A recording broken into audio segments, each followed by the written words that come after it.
Gauthier, Roméo vient de confirmer donc ces chiffres, 48%, le taux de participation, ça fait quand même 52% d'abstention. Est-ce que ça pose la légitimité, la crédibilité même de cette élection? Oui, bien sûr que ça pose la crédibilité la question de la crédibilité de cette élection.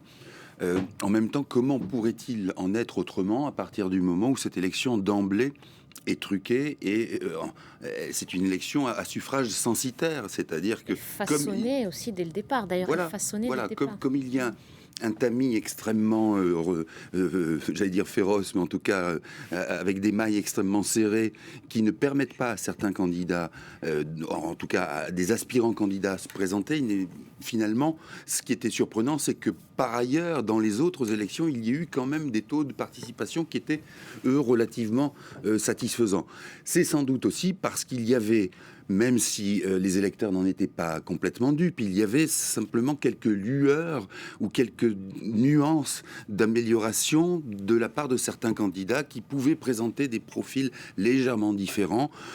Tout cela se joue dans... Il faut avoir un microscope pour voir les différences entre les candidats. Et même Hassan Rouhani était quelqu'un qui était malgré tout du sérail et qui n'a pas finalement, même s'il bénéficiait d'un certain soutien de la population, n'est pas allé aussi loin que certains le souhaitaient, et qui à chaque fois s'est retranché derrière la figure du guide suprême pour dire je ne peux pas aller dans ce sens-là, je ne peux pas aller plus vite que la musique. Donc c'est ça qui est surprenant, c'est que jusqu'à présent, malgré tout, les électeurs iraniens ont participé à ce qui était un jeu d'ombre, et là, il y a cette sanction qui est celle d'une participation faible.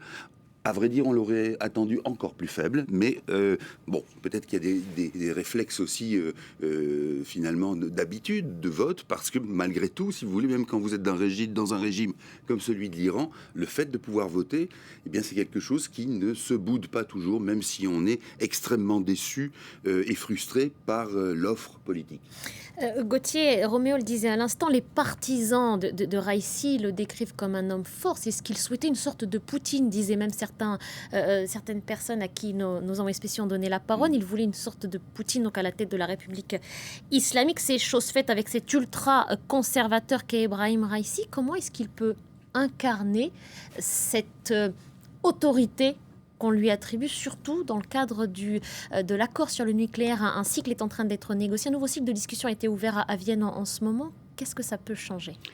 Ce que ça peut changer, c'est que à partir du moment où il est considéré, où il appartient à ce camp des ultras, des fondamentalistes en quelque sorte de la République islamique d'Iran, eh bien il peut se prévaloir du soutien, non pas des Iraniens dans la majorité, on le voit, mais du soutien des instances qui comptent dans la République islamique d'Iran, c'est-à-dire à la fois celle du guide suprême Khamenei et celle des gardiens de la révolution, qui est une sorte d'État dans l'État, qui est précisément chargé de contrôler la conformité des actions de l'État par rapport à la doxa du chiisme iranien. Donc ça, c'est important. Et à partir de là, justement, il peut dire, quand il arrivera, si ça arrive, à la table des négociations, j'ai derrière moi l'accord des forces qui comptent en République islamique. Ça n'est pas un vain mot, c'est important. Alors que Hassan Rouhani, à chaque fois qu'il a voulu avancer dans le domaine de cet accord, n'était pas certain d'être suivi, soit par le guide, soit par justement les gardiens. Donc c'est là que c'est important. Le paradoxe, c'est effectivement, ce sont les ultra-fondamentaux qui préfèrent revenir à l'accord. Simplement, il faut savoir que pour eux, cet accord est une façon d'assurer la poursuite, la pérennité du régime, et c'est la raison pour laquelle ils ont tout intérêt à reprendre contact à la fois avec les Américains et le reste des parties prenantes à cet accord. Il y a un voisin qui doit suivre de très près ces développements et la confirmation de cette victoire. Je pense à l'État hébreu. Un nouveau cabinet s'est mis en place il y a quelques jours, mené par le Premier ministre Bennett de la droite nationaliste religieuse, un ultra-orthodoxe maintenant à la tête de la République islamique. Qu'est-ce que ça peut donner pour le futur? Paradoxalement, il n'est pas certain que ça soit l'opposition la plus caractéristique, parce qu'il y a, si vous voulez, de la part évidemment de l'État hébreu, la volonté d'être extrêmement ferme vis-à-vis de l'Iran, mais dans le même temps, pour Tel Aviv, cette élection finalement propulse quelqu'un qui est extrêmement prévisible à la tête de l'Iran. C'est-à-dire qu'il est beaucoup plus prévisible qu'un Rouhani qui réformateur ou pas, n'avait justement pas toujours derrière lui ce qu'il escomptait avoir et qui donc pouvait avoir des positions variantes. Avec Raïssi, il y a une forme de conformité absolue à ce qu'est la République islamique d'ordinaire.